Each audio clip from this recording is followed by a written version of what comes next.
let's do it. Right. Number 14, reputation control. I get lots of questions of people who say, well, what about, my reputation? People are saying bad things, etc., etc. To control your reputation is very, very simple. You need to do more good than bad. You're never going to have people 100% happy. But as long as in general you do more good than bad, you'll be okay. Also, you'll find that people don't often really go out of their way to slander you unless you've really, really pissed them off. And one of the easiest ways to piss people off is to ignore them. This is so important, and I made this mistake myself, so it hits close to home. If people are annoying, for whatever reason, doesn't really matter, right?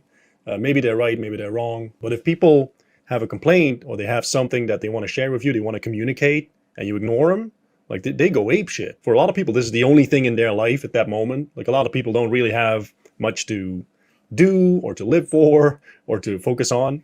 And then when they get ignored, people can't handle that at all. So make sure that you get back at them. Even if they're annoying, even if they're not in the right, doesn't really matter. At least if there's a human being talking to them, you will prevent them from going like full nuclear. And I've had that happen a couple times. Took me a couple knocks to the head before I finally figured out best to just call them back, email them back, be in touch with them. So in business, no matter how bad things are going, you never ignore them.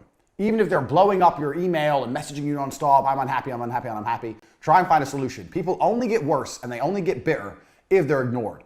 Because if they're emailing you, then they're not writing all over blogs and forums and making their complaints public. They're complaining directly to you, which means you can manage it.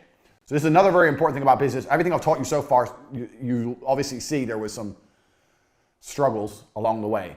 And I learned the most important thing you can do to manage your reputation is to take all the criticism personally so they can't spend the criticism anywhere else. So if someone has any kind of problem, contact them and say, hey, you got a problem, let's talk about it, let's see if we can work something out, blah, blah, blah.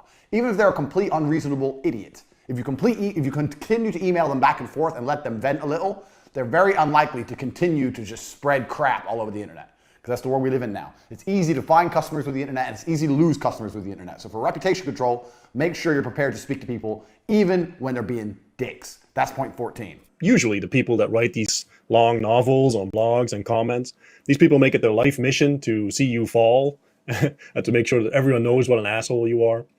Those are the kind of people that, go back and forth with you, send you, massive emails, entire tomes of why they're, they were so sad when your service didn't work out, and then their cat died, and then their cat died, but his nephew also died of emotional distress, the cat's nephew, not their real nephew.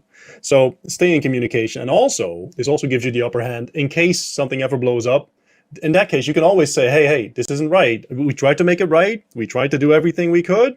See, here's the communication. We were talking for days or multiple emails or whatever. Didn't work out, so be it.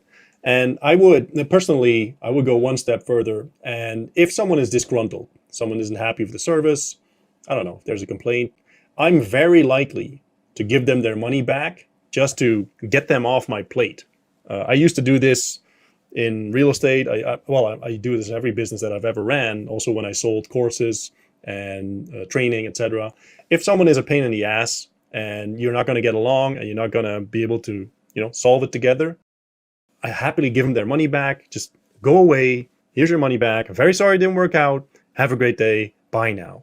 And that will solve a lot of problems for you. Oftentimes, you're much better served by giving them their money back and having them off your doorstep instead of keep arguing with them. I've seen people argue over $50 or $100.